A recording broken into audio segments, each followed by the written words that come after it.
Magandang araw sa iyo, Tito Makoy. Gagamitin ko po ang pangalang John Bert. Ang kwento ko ay tungkol sa pag-ibig na hanggang ngayon nananatili sa akin at masayang masaya ako. Ganito nag-umpisa ang aking kwento ng pag-ibig. Unang araw ng pasukan sa kolehiyo, unang araw ko ring pagtungtong sa isang malaking pamantasan sa Manila.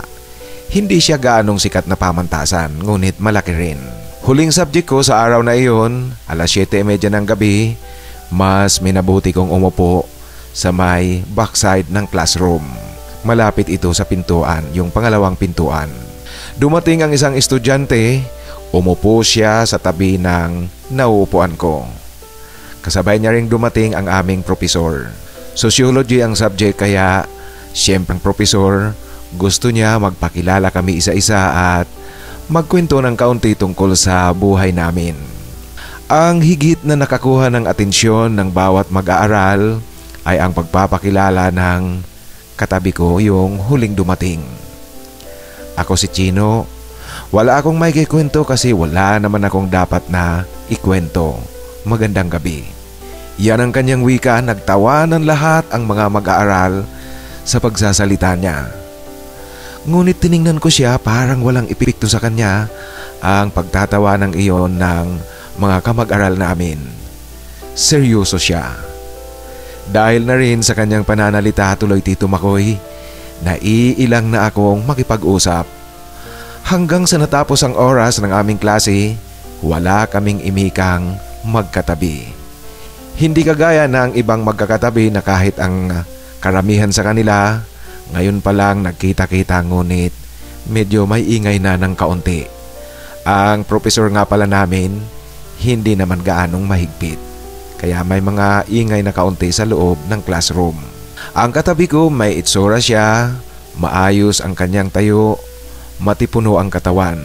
Kahit lumang-luma na ang damit na suot niya, ngunit maganda ang kanyang pagdadala nito. Alam niyo po, maging sa mga babaeng kaklase namin, hindi rin siya nakaligtas.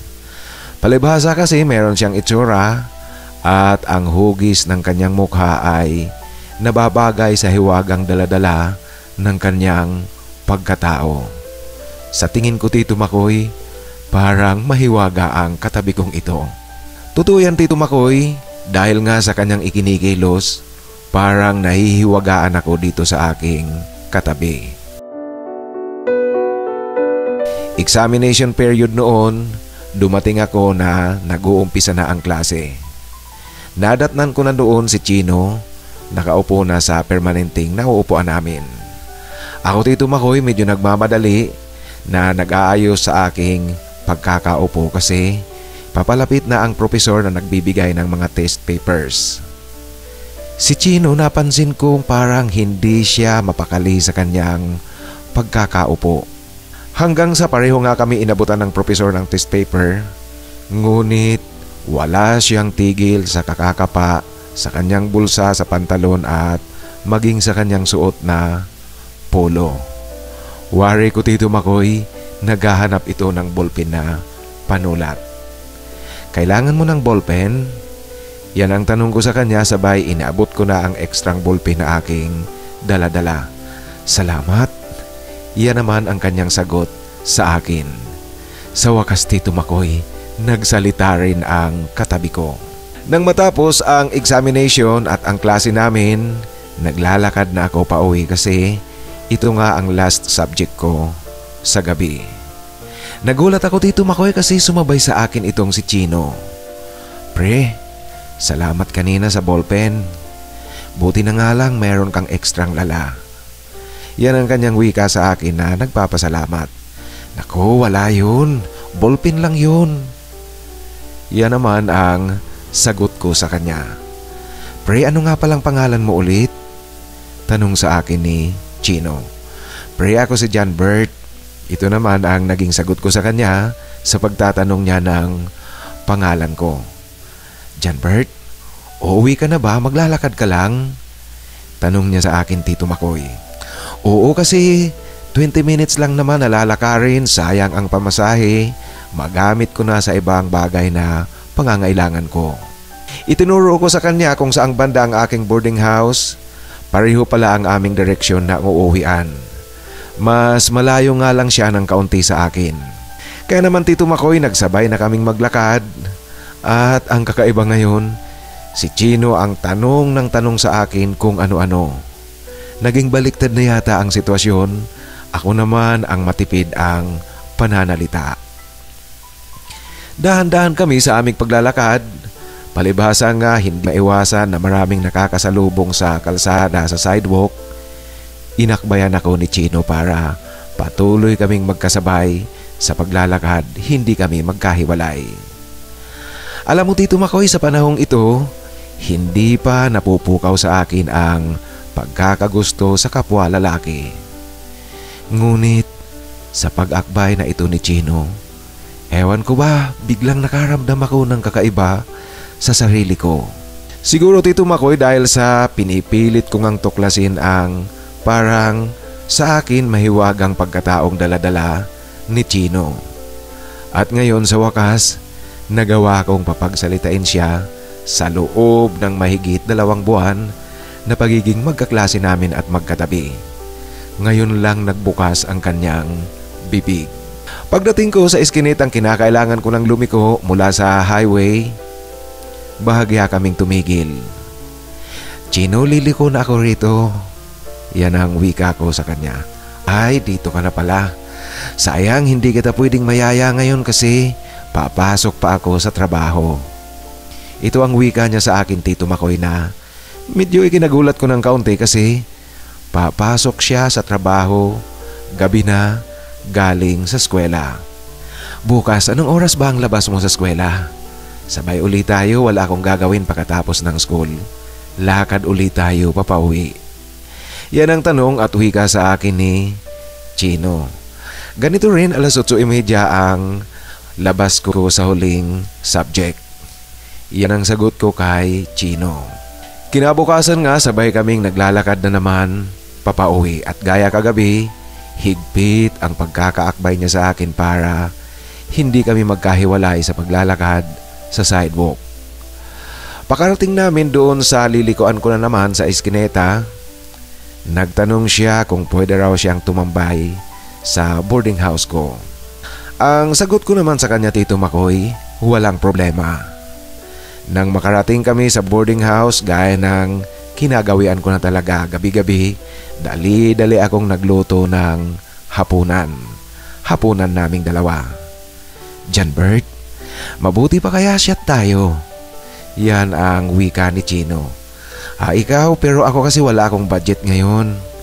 Yan naman ang sagot ko sa kanya. Akong bahala. Sige na, habang nagluluto ka, bibili ako ng may inom natin. Yan ang wika ni Chino, sabay lumabas ito ng bahay at pumunta nga ng tindahan. Kaya habang naghihintay kami na maluto ang aming hapunan, nag-umpisa na kaming paunti-unting mag-shot. Tumigil kami ng bahagya para kumain ng hapunan at pagkatapos naming kumain ng hapunan, nagpatuloy kami sa aming pag-iinom at kwentuhan. Alam mo Tito Makoy, siya ang nagdadala ng usapan namin. Ako kasi nakikinig lang kasi parang alam mo na po meron pa akong pag-aalinlangan sa kanya. Nung medyo may tama na kami pareho, lalong naging madaldal si Chino. Kabaliktaran na nang nakikita ko sa paaralan yung napapanisan ako ng laway. Alam mo ba Bert, ikaw pa lang ang kinakausap ko ng ganitong kwentuhan. Yan Tito Makoy ang kanyang wika sa akin na nagulat naman ako. Bakit naman? Sabagay, hindi ka nga pala nagsasalita maging sa school. Yan Tito Makoy ang tanong at wika ko rin kay Chino. Alam mo kasi Bert, hindi ka mausisa, hindi ka madaldal. Ayoko yung taong mausisa yung tipong parang nag-iimbestiga. Yan Tito Makoy ang patuloy na pagsasalita ni Chino. Dala ng tama ng alak, nakikita ko siya, namumula na ang kanyang mukha at lalong namumungay ang kanyang mga mata. Nang tingnan ko siya ng maigi, Kitang-kita ko nang lumutang ang kanyang pagiging magandang lalaki. Habang nakatingin ako dito, Makoy, parang merong kakaibang bulong sa isipan ko na hindi ko maintindihan. Tuloy ginanahan na akong uminom kasi naiintriga ako sa mga kinikwento sa akin ni Chino tungkol sa kanyang buhay. Alam mo, Chino, palaisipan sa akin talaga ang sinabi mong sa akin ka palang nakikipag-usap. Samantalang nagtatrabaho ka, hindi ba? Ang ibig mo bang sabihin hindi ka kumikibo sa kanila? Iyan, Tito Makoy, ang medyo may pagkamarites na tanong ko kay Chino. Tama ka, Bert. Nakikipag-usap rin ako kasi hindi talaga yan may iwasan, pero hindi katulad ng pag-uusap natin. Yan ang kanyang pagpapaliwanag sa akin. Bert, ito, pakinggan mo ako. Tingnan ko lang kung makikipagkaibigan ka pa sa akin sa ikikwento ko sa iyo tungkol sa buhay ko. Kasi Bert, baka mahiya ka na niyan na malaman ng tao na kaibigan mo ako. Nakikipagkaibigan ka sa akin. Alam mo ba na ang trabaho ko ay isa akong part-time macho dancer at on-call na masahista. Cool boy rin. Wika sa akin, Tito Makoy, ni Chino. Dahil sa kanyang pagiging masahista at parang cool boy na rin, siguro, Tito Makoy, iniisip ni Chino na baka hindi na ako makipagkaibigan sa kanya kasi mahihiya na ako. Ngunit hindi naman ako ganoon, Tito Makoy. Nalaman ko sa kanyang mga pagkikwento na second year high school pala siya nang mamatay ang kanyang ina. Wala siyang alam na kamag-anak kasi ang mama niya pala sulong anak rin. Ang kanyang lolo at lola, bata pa ang kanyang nanay nang pareho pumanaw ang mga ito. Hindi na gaanong nakapagkwento ang kanyang mga lolo at lola sa kanyang ina tungkol sa kanilang mga kamag-anak sa probinsya. Kaya maging si Chino, wala siyang kilalang kamag-anak nila. Pumanaw ang kanyang nanay sa sakit, hindi raw ito na ipagamot at mula nga noon, napilitan na si Chinong tumayo sa kanyang sariling mga paa. Alam mo, Bert, kilala ko kung sino ang ama ko, ngunit hindi ito naniniwala. Kasi nga isang dating hostess ang nanay ko, sino ba namang lalaki ang maniniwala kung sasabihin niyang siya ang ama ng kanyang ipinagbubuntis. Kaya hindi ako nagpapakilala at talagang hindi ko iniisip na lumapit. Kasi naman baka masaktan lang akong lalo kung itatwa niya. Yan na, Tito Makoy, ang paglalahad ni Chino ng medyo may kalaliman na sa kanyang pagkatao. Tinitingnan ko siya, seryoso, malalim at mabigat ang pinapasang pagsubok sa buhay. Alam niyo po na lasing ng gusto si Chino kasi sa tingin ko, gusto niya talagang maglasing nung gabing iyon. Natulog kaming magkatabi, hinayaan ko siya na nakayakap sa akin kasi baka sakaling sa ganitong paraan, gumagaan ang kanyang pakiramdam. Tito Makoy, ako naman sa pagkakataong ito, biglang pumasok na sa isip ko at wari ko'y sigurado akong nagkakagusto ako kay Chino. Kaya naman, sinadya kong halikan siya sa pisngi at halik ng bahagya rin sa labi. Madalian lang kasi baka magising ito at magalit. Sumunod na linggo, Tito Makoy, weekend, walang pasok, maagang maaga inaya ako ni Chino. Pumunta kami sa gilid ng Manila Bay sa may bandang Cavite na iyon. Buong maghapon kaming tumambay sa gilid ng dagat. Yung lugar walang ibang taong nagagawi rito. Kaming dalawa lang talaga ni Chino buong maghapon. Ayon sa kanya, ito raw ang kanyang mundo. Dito siya madalas tumatambay mag-isa noong hindi pa kami magkakilala. At noong takip siling na nga, Tito Makoy, nabighani rin ako sa kulay ng dagat na naging ginto ito noong papalubog na ang araw.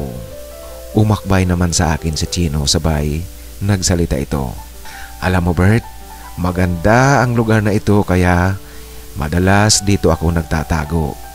Yan ang kanyang medyo matalinghagang pananalita sa akin, Tito Makoy. Madalim na nga ang paligid, naroon pa rin kaming dalawa. Hinihintay ko lang siyang ayahin akong umuwi na kami. Ngunit parang walang planong umuwi itong si Chino, kaya naman inunahan ko na siya. Tara na, uwi na tayo, gabi na.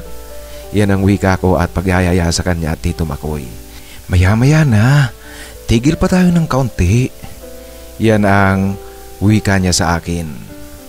Humarap ako sa kanya, Tito Makoy, tiningnan ko siya, tiningnan ko ang kanyang mukha.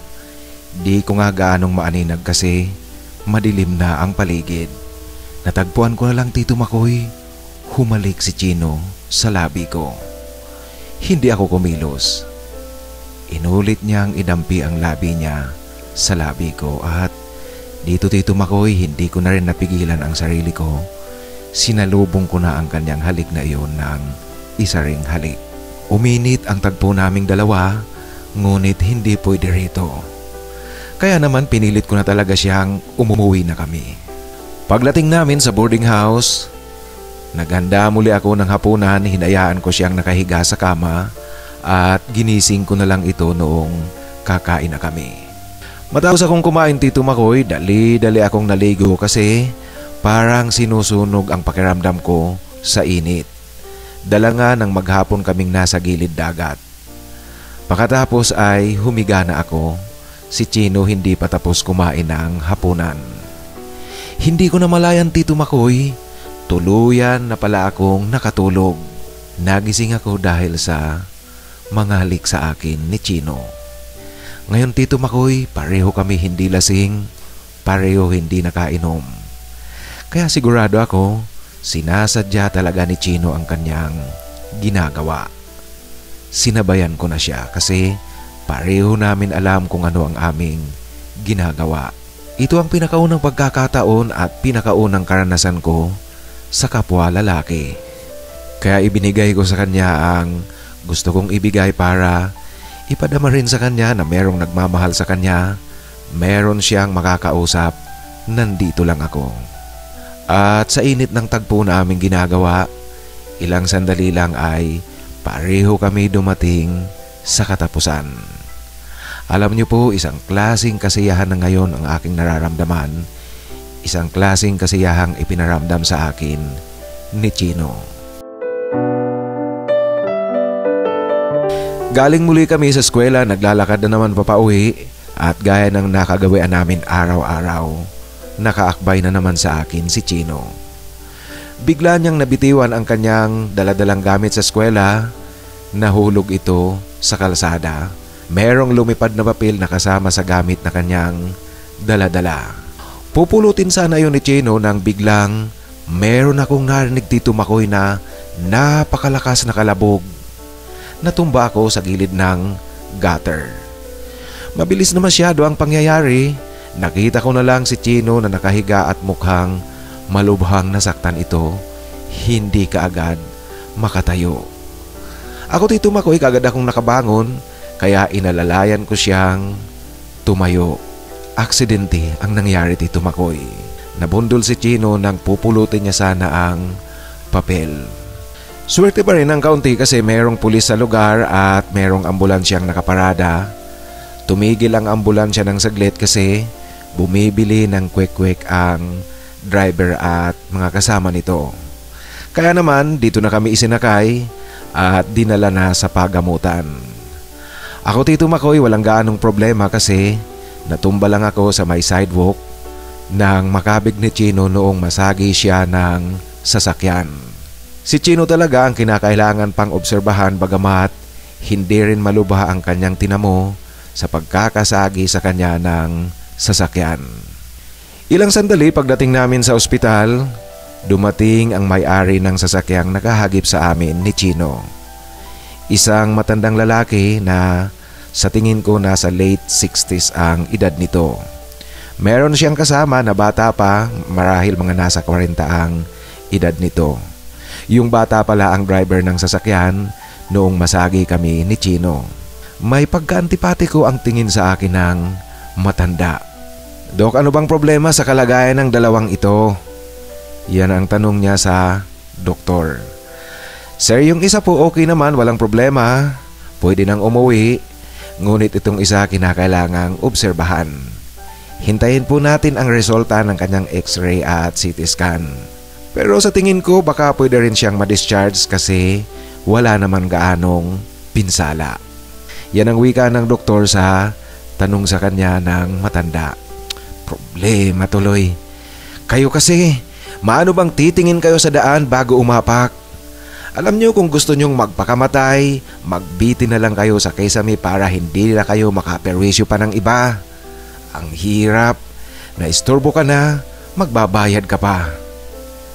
Yan Tito Makoy ang antipatiko talagang wika ng matandang lalaki. Pasensya na po sir, hindi po sinasadya. Yan naman ang sagot ni Chino. Paano kaya kung bayaran ko ang bill dito sa ospital tapos singilin ko rin kayo sa perwisyong dulot nyo? Kaya nyo ba? Payag ba kayo? Yan Tito Makoy ang dagdag pa ng matanda. Sir, sorry na po. Aksidente po iyon. Ito na Tito Makoy ang sabad ko kasi hindi na talaga ako makatiis sa pagdaladakdak ng matandang lalaki. Tiningnan ko rin ang kanyang mukha, hindi na ito maipinta. Lumabas ang resulta, okay lahat kay Chino, pwede kaming umuwi. Nung iabot sa kanila ang bill, kulang-kulang ito ng 5,000. Alam mo Tito Makoy, matagal na kasing panahon rin ito kaya ganoon lang kaliit ang bill. Ngunit noong panahon na iyon, malaki na ang 5,000. Ipinakita ito sa amin ng matanda. O ayan, tingnan nyo yung ginawa nyo. Nakaabala na kayo sa akin, napagastos pa ako ng malaki. Yan ang wika ng matanda na namumuro na talaga sa akin sa panunumbat at patuloy na pagdadadakdak nito dito sa ospital. Bukas, usap tayo sa barangay para naman sigurado akong wala nang susunod nito. Kasi baka mamaya niyan balikan nyo ako pakalipas ng ilang araw kung ano-anong problema ang sasabihin nyo. Yan Tito Makoy ang muling matalas na tabas ng dila ng matanda. Alam niyo po kung hindi lang siya naging matanda, gusto ko na talagang banatan ito. Kaso nga matanda kaya kinakailangang kontrolin ko ang aking emosyon. Sinisiguro ko po sa inyo na hindi kami ganoon kaya huwag po kayong mag-alala. Yan Tito Makoy ang paniniguro ko sa antipatikong matanda. Si Chino Tito Makoy habang nakikipagsagutan ako sa matanda, hindi ko alam kung bakit parang wala sa sarili. Hindi nagsasalita hanggang sa umalis ang matanda at ang anak nitong driver. Kaya naman nagdesisyon na ako na galing sa ospital, doon na sa boarding house ko magpahatid ng taxi. Pagdating namin sa bahay, umupo itong si Chino sa sofa, hindi pa rin nagsasalita. Pinabayaan ko lang siya. Hindi rin siya kumain ng hapunan. Kaya pagkatapos kong kumain, tinakpan ko lang ang pagkain sa ibabaw ng mesa at umupo rin ako. Bert, alam mo ba? Siya yun. Yan ang kanyang wika sa akin. Anong ibig mong sabihin siya yun? Siya ba yung sinasabi mong itinuturo ng nanay mo noon? Yan ang tanong ko naman sa kanya. Oo, siya raw ang tatay ko. Alam mo kaya iniisip ko na sa paghaharap natin sa barangay, isa sa uli ko ang binayad niya sa ospital. Ayokong magkaroon ng utang sa kanya. Yan Tito Makoy ang wika ni Chino. Kaya naman ang ginawa ko, sinagot ko rin ang kalahati ng pinambayad ng matanda kasi pati nga rin ako meron siyang binayaran sa ospital. Tuloy Tito Makoy, nai-excite ako sa paghaharap namin sa barangay. Ngayong alam ko na ang nakasagi kay Chino ay ang kanyang ama pala. Kap, nandito po kami ngayon para opisyal na magpirmahan na wala na akong responsibilidad dito sa dalawang ito. Alam mo Kap, mahirap na kasi ayokong dumating sa punto na pakatapos at makalipas ang ilang araw, Meron na namang mangiistorbo, hihingi ng kung ano-anong danyos perwisyo dahil sa pagkakasagi ko sa kanila. Alam mo na po, mahirap ngayong mga panahon. Ang daming mga taong nanlilinlang. Kaya kinakailangan merong katibayan. Yan Tito Makoy ang pag-uumpisa ng matanda. Alam niyo po, bago pala kami umalis ni Chino sa bahay, sinabihan ko si Chino na tingnan laging diretso sa mata ang matanda. Alam niyo, natutuwa ako kasi sinunod ni Chino ang sinabi kong iyon sa kanya. Ako ang nagsasalita at ako ang nakikipag-usap sa matanda. Pasensya na po kayo sir kung naperwisyo kayo, ngunit sinisiguro ko po sa inyo na hindi namin sinasadya ang nangyari. Hindi rin namin ginusto iyon kasi maging kami nga naabala rin. At kung sakali pong dala nyo ang resibo ng inyong binayaran sa ospital, pakibigay po sa amin at ibabalik namin sa iyo ngayon ang perang pinambayad mo. Nako, nagpakonsensya pa kayo. Hindi ko tatanggapin yan. Mamaya sa kung saan nyo lang kinuha ang pera na yan. Meron ba kayong mga benefactors? Yan Tito Makoy ang talagang antipatiko at namumuro ng salita ng matanda sa akin. Alam niyo po sir, kung meron man kaming benefactor o wala, yan po ay labas na sa usapan natin. Saka po sir, kung gusto nyong alamin ang pagkatao namin, malaya po kayong gawin yun. Total meron naman kayong pera, kayang-kaya nyong gastusan ang pagpapaimbestiga tungkol sa pagkatao namin. Lalong-lalo na po itong kaibigan ko na siya talagang pinaghihimutok mo dahil sa malaki ang binayaran mo sa ospital. Ngunit sir, alam nyo po, hindi ko kayo tinatakot. Binabalaan ko lang kayo. Na baka sakali sa dulo ng inyong pag-uusisa, matuklasan nyo ang isang bagay, atakihin kayo sa puso. Kap, siya nga pala, bago tayo lumayo ng usapan, siguro mas magandang magpermahan na lang po muna tayo. Ibinabalik namin ang pera sa kanya na yung pinambayad niya sa ospital at hindi kami manggugulo sa kanila kahit kailan. Yan Tito Makoy ang pagtatapos ko na para matigil na sa kadadadakdak ang antipatikong matanda. Ibinalik nga namin ang pera sa matanda. Ngunit Tito Makoy, alam niyo po sa pag-uusap naming iyon, palagi kong tinitingnan ang matanda. Napapansin ko na tuwing tinititigan siya ni Chino, hindi ito makatingin sa kanya ng diretso. Ang anak ng matanda, yung driver na nakasagi kay Chino, nakita ko rin palaging nakatitig kay Chino. Pinagmamasdan niya talagang maigi ang kilos at ang mukha ni Chino. At noong papaalis na nga kami, ngumiti ito sa akin at nakipagkamay. Kinakamayan niya sana si Chino, ngunit nagkunwari itong si Chino na hindi niya ito napansin, kaya deadma ang pakikipagkamay ng bata. Nang magtapos ako ng college, hindi na ako umuwi sa probinsya kasi nakahanap kaagad ako ng trabaho dito sa Manila. Tuluyan na kaming nagsama ni Chino. Ngunit mahirap para sa kanya ang magtrabaho sa opisina kasi pili lang talaga ang kinakausap. Ang ginawa ko na lang Tito Makoy, pakalipas ng ilang taon, meron na rin akong naipon. Nagtayo na lang kami ng refilling station sa halip na maghanap ng trabaho itong si Chino. Dito na rin kami tumira kasi pag-aari rin namin ang lupa at ang building. Maliit lang ang gusali nito at yung lupa naman hindi kaliitan at hindi naman kalakihan. Kinuha ko ito ng loan sa Pag-ibig. Tulong kami ni Chino sa pamamahala sa munting negosyong ito. Akala ko Tito Makoy wala ng dramang darating pagkatapos naming umalis doon sa dati kong tirahan. Isang araw merong pumaradang sasakyan sa harap ng refilling station. Pagbaba ng mga nakasakay sa sasakyan, Tito Makoy, yung matanda at ang kanyang anak na driver yung nakasagi sa amin noon ni Chino. Nag-iba na ang kanyang mukha ngayon, mas lalo nang tumanda rin kasi matagal na ring panahon ito Tito Makoy. Ilang taon na ang lumipas. Si Chino, tiningnan ko, biglang nagbago ang itsura nito nang makita ang matanda. Parang gustong manapak. Kaya naman pinigilan ko siya. Chino, easy ka lang, easy lang. Yan ang saway ko kay Chino.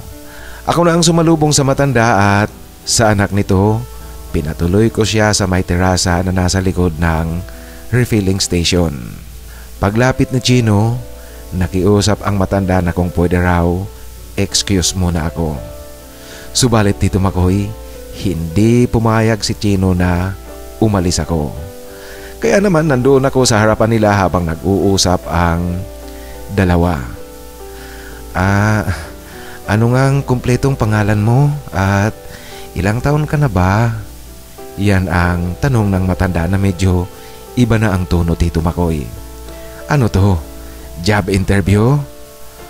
Ngunit okay. Ako po si Chino, anak ng isang hostess. Hindi pinaniwalaan ng nakabuntis sa kanya kasi hostess nga siya. Naging callboy din ako nang mamatay ang nanay ko. Sinabi ng nanay ko kung sino ang ama ko, ngunit hindi ako nagtangkang magpakilala kasi alam ko naman wala ring maidudulot ng maganda iyon. Walang bayag naman kasi ang lalaking nakabuntis sa nanay ko. Alam mo, kung bigla siyang susulpot at magpapakilala siya sa akin, haharapin ko siya. Ngunit kung kikilalanin at ituturing kong tatay, ama, malayo ang bagay na iyan. Subalit kahit papaano, pasalamat naman ako dahil isinilang ako sa mundo ng dahil sa kanya. Hanggang doon lang yun. At ikaw po, kung sakaling kilala nyo siya, pakisabi po sa kanya ang lahat ng mga sinasabi ko. Yan, Tito Makoy, ang wika ni Chino.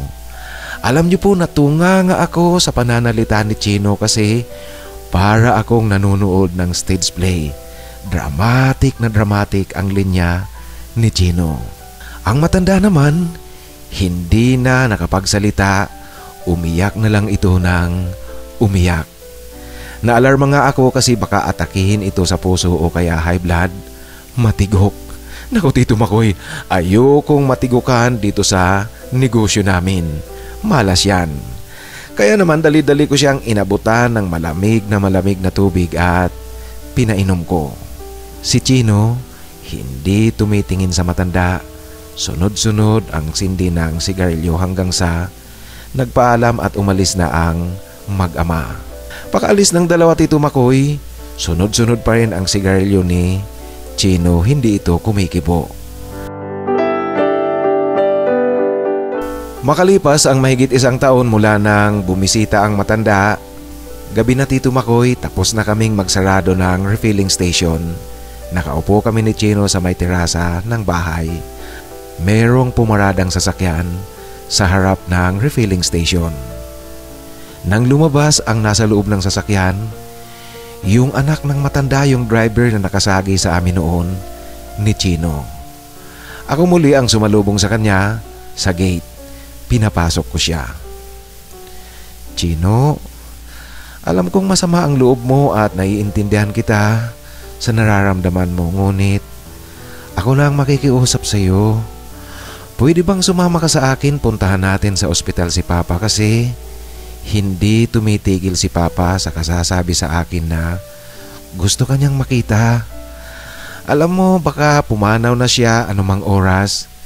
Gusto niya talagang makita kanya, kaya please lang, Chino, pwedeng sumama ka sa akin, puntahan natin si Papa sa ospital. Yan, Tito Makoy, ang pakiusap ng lalaki. Tumingin sa akin itong si Chino. Sige na, Chino, puntahan natin. Ako na, Tito Makoy, ang nagdesisyon at nagsabi kay Chino na puntahan namin ang kanyang ama. At pagdating nga namin sa ospital, naroon ang buong pamilya yata, lahat yata ng anak ng matanda naroon, maging ang kanyang asawa. At sa tingin ko nga, Tito Makoy, may kaya talaga ang pamilya nito. Lahat may suot-suot na mga alahas. Alam nyo, lahat sila parang merong hepatitis. Naninilaw ang kanilang mga katawan sa mga alahas na kanilang suot-suot. Bago pumasok si Chino sa kwarto kung saan naroon ang kanyang tatay, tumingin muli ito sa akin parang nahihiya yatang pumasok kasi naroon nga ang buong pamilya ng kanyang ama. Sinabi ko kay Chino na pumasok lang siya magbigay galang, huwag na lang siyang titingin sa mga naroon sa silid. Dumiretso siya sa kanyang ama. Tinatanaw ko Tito Makoy sa salamin. Umiiyak ang matanda nang makita si Chino tapos suminyas ito na parang gusto niyang yakapin si Chino. Yumuko si Chino ng maingat at hinayaan niyang yumakap sa kanya ang matanda. Matagal na matagal ang pagkakayakap sa kanya ng matanda at kitang-kita ko Tito Makoy mahigpit na mahigpit rin. Hindi ito bumibitaw sa pagkakayakap niya kay Chino. Ngunit makalipas ang ilang sandali, nakita ko na rin lang na bumitiw na sa pagkakayakap ang matanda at nakita ko sa loob ng silid, nagpapanik na ang mga nasa loob nito. Abalang-abala na rin ang mga doktor at nurses na nire-revive ang matanda. Hanggang sa nakita ko sa wave indicator ng monitor, wala na itong pulso Tito Makoy. Pumanaw na ang ama ni Chino.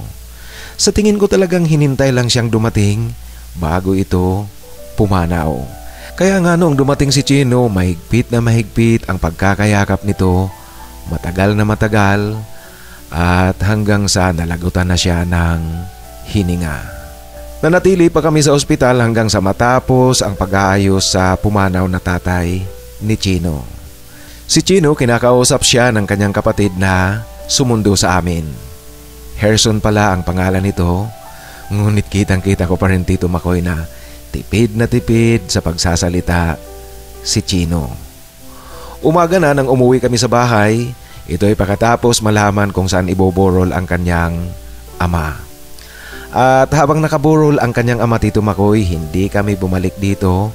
Muli lang nagpakita itong si Chino sa kanyang mga kapatid noong araw ng libing. Ayaw ni Chino na pumunta sa lamay noong nakaburol ang kanyang ama. Tinanong ko rin siya Tito Makoy kung ano ang napag-usapan nilang mag-ama, ngunit ayon kay Chino, humingi lang ng tawad sa kanya ang kanyang ama at sinabihan niya raw na okay na ang lahat. Huwag itong mag-alala, magpahinga na kung gusto na niyang magpahinga. Magpahinga na siya ng mapayapa. Alam mo Tito Makoy, umandar sa akin ang pagiging osyosero kaya tinanong ko si Chino kung bakit ni hindi ko man lang siya nakitang umiyak kung totoong pinatawad na niya ang kanyang papa. Subalit ang kanyang sagot sa akin Tito Makoy, bakit naman? Kailangan pa bang umiyak kung magpapatawad ka? Yan ang kanyang papiluso pong sagot sa akin Tito Makoy. Hanggang ngayon Tito Makoy, ilang taon na ang nakalipas, matagal na ring panahon ng dumaan, itong si Chino hindi pa rin nakikipagbanding sa kanyang mga kapatid sa tatay niya. Liban lang kay Herson kasi si Herson madalas bumibisita dito sa amin. Kaya naman itong si Chino nakikita ko unti-unting nagiging komportable sa kanyang kapatid na si Herson. Minsan nga Tito Makoy nakikita ko na ang dalawa nagkikwentuhan at nag-uusap ng kagaya ng pag-uusap naming dalawa. Si Herson pala ang tanging anak na lalaki ng tatay ni Chino sa asawa nito. At palibasa nga siya ang lalaki, kay Herson inihabilin ng tatay nila si Chino. Si Chino ang bunso na sa kanilang magkakapatid kung tutuusin. Alam niyo po ang dalawa, magkamukhang magkamukha para silang pinagbiyak na bunga. Ngayon Tito Makoy, kami ni Chino masayang nagsasama. At alam niyo po masasabi kong maswerte rin ako kay Chino kasi ang pag-iibigan namin talagang ganap, buong buo at malalim. Itong si Chino hindi lumalakad na hindi ako kasama. Madalas nga ako ang nasa labas at naiiwan siya sa bahay nag-aasikaso ng refilling station namin. Kaming dalawa sa labas ng bahay kung makikita mo, para lang kaming magkatropa.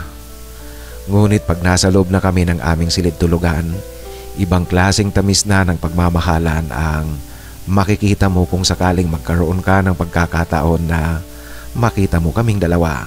Alam niyo po, walang gabing hindi ko naririnig kay Chino ang salitang mahal niya ako at huwag ko raw siyang iiwan. Sa gabi pagtulog namin, gusto niyang lagi akong nakakulong sa kanyang mga bisig at sa braso. At alam niyo po, paghiga namin, maglalabing-labing muna kami. Pagkatapos naming maglabing-labing, ikukulong na niya ako sa kanyang mga bisig at braso. Ididikit niya ang mukha niya sa mukha ko.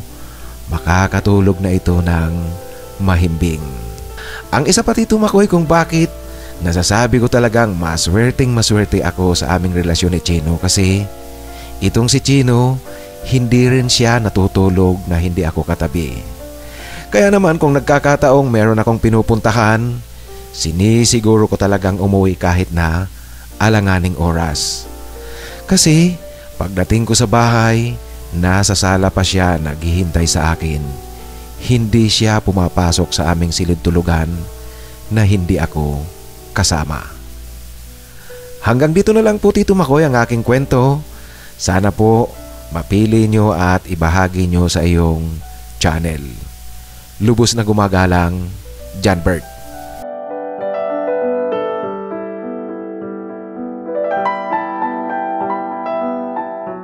Maraming salamat, John Bert, sa pagbabahagi mo ng iyong kwento. Alam mo, base na nga rin dito sa salaysay mo, maging ako nahihiwagaan ako sa pagkatao ni Chino, kasi wala man lang siyang alam na kahit isang kamag-anak, kung meron man silang kamag-anak sa probinsya, yung nanay niya, yung mga magulang noon, hindi man lang nakabanggit ng kamag-anak nila kung meron silang kamag-anak sa probinsya. Sabagay, may mga ganoon nga talagang sitwasyon na alam mo, may kwento pa. Alam na nyo po mga kaibigan, meron pa sigurong kwento sa likod kung bakit hindi man lang napag-usapan ang tungkol sa mga kamag-anak. At saludo rin ako kay Chino, sa kabila ng maaga siyang naulila, walang kakamping ngunit nagawa niya pa ring maituwid ang kanyang buhay. Bibihira nga ang ganoon, nagsumikap pa rin siya na makapagtapos. Ganoon pa man, binabati ko kayo sa inyong magandang samahan, sa tunay na pag-ibig na inyong pinagsasamahan ngayon. Sa muli, maraming salamat sa pagbabahagi mo ng iyong kwento. Ngayon mga kaibigan, sa ating shout out kay Carlos Jose ng Chicago, Illinois, USA. Carl, maraming salamat sa pakikinig. Shout out muli kay Renato Vergara ng Rome, Italy. Maraming salamat nato sa pakikinig at shout out sa inyong lahat dyan sa Roma. Shout out din kay Boy Robles 8767. Boy, maraming salamat sa tuloy-tuloy na suporta. At i-shout out ko muli ang ating kapatid. Sina-shout out niya ang kanyang pamilya, si Benjamin Lee. Benji, kung hindi ako nagkakamali, sige nga, subukan ko kung hindi pa tayo gaanong matanda. Nasa may Davao de Oro ka. Tama ba ang probinsya na sinabi ko? Davao de Oro, yung dating Compostela Valley. Maraming salamat, Benji, sa tuloy-tuloy na suporta at pakikinig. Sinsyahan niyo po ako kung minsan nakakalimutan ko talaga kung saan ang inyong lugar, kasi matanda na ang Tito Makoy. Makakalimutin na.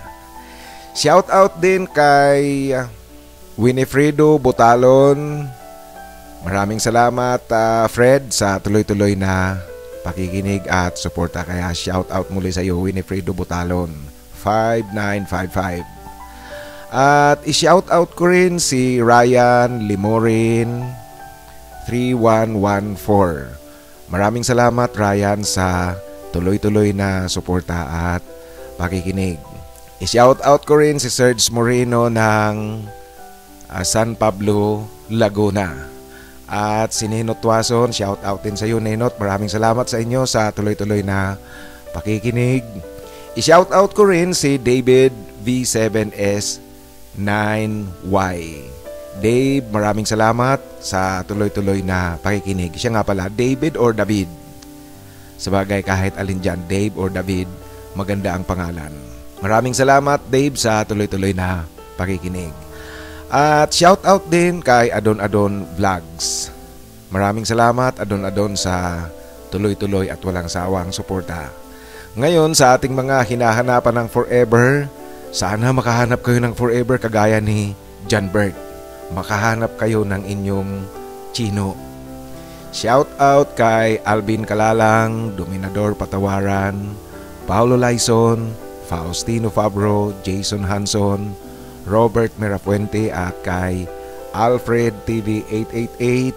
Shoutout din kay John M7V at John Inglaterra.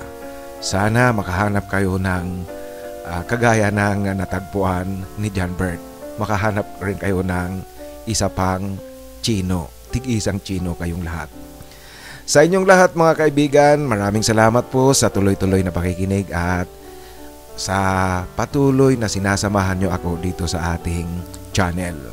Sa muli po yung mga gustong magpa-shoutout, isulat sa pinakahuling upload para siguradong mabasa ko yan kaagad at ma-shoutout ko kayo.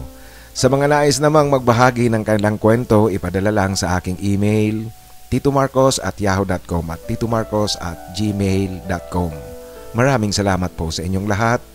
Ingat kayong palagi at sumainyo sana ang biyaya galing sa itaas.